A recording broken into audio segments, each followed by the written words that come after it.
Alright, so first off, I'd like to begin with something the opposition clarified on and strongly believed in clearly, saying that laws are broken all the time, so therefore it should be acceptable that, the drinking age law is broken. But I don't think because it's broken and that it happens that it should be deemed acceptable. I think that's not logical and doesn't make sense. Also, the opposition noted that different ages indicate different rites of passage. And in the US, according to state laws, the rite of passage to vote in the US is age 18, and I don't understand why 21 is, credible and it's established that that's definitely, the right way to go. I mean, it was established as a policy that the administration put out due to highway accident rate. So I don't think there's any really strong credibility behind why that's necessarily the proper age. And the opposition noted that that alcohol can impair rational thinking. However, that can happen at any age. It doesn't necessarily have to be 18, 21. I mean, you can be 50 years old and you can get impaired. You don't have to necessarily think correctly. Anything can impair your thinking. It's not necessarily like that these certain ages are more prone to the effects of alcohol. Moreover, they noted about prohibition, saying that it made alcohol disappear. They noted that prohibition was an attempt to make alcohol disappear. However, it did not disappear. Prohibition was a huge issue, and it forced alcohol underground. That's why we got speakeasies. Women began to drink alcohol.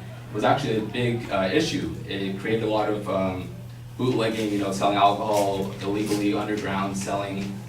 And so it didn't necessarily make it disappear. It just drove the entire industry underground, made it an illegal industry. So people, instead of buying it legally, they bought it illegally, which made it worse.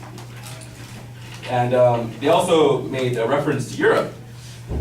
And I would like to throw some statistics about Europe and some certain countries in the Nordic region that have lower aged drinking laws. For example, in Denmark, the alcohol consumption is higher in the age group 16 to 24 years compared to any other age group. Furthermore, the Nordic Welfare, this is also an organization that looks out for the welfare of the countries in that region, health, medical. There's lots of research on those issues.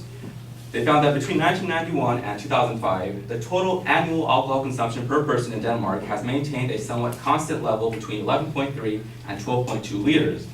And yet, number of convictions for excess blood alcohol levels and those involved in traffic accidents decreased in Denmark from 2,700 to 1,900 in the period 1990 to 2004. So they're saying that alcohol, correlates to higher increased, highway fatalities, and that it's destined to causing that happening, which is not necessarily true.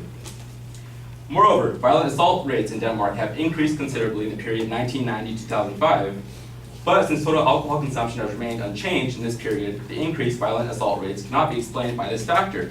Rather, the explanation is a tendency in the society to report more assaults, or more assaults are simply taking place due to reasons other than alcohol consumption. So that's why we argued that lowering to 18 will encourage those at 18 to contact law enforcement, contact 911 to address the issue at hand and not prolong it, leading to people passing away, young kids passing away. It's very tragic.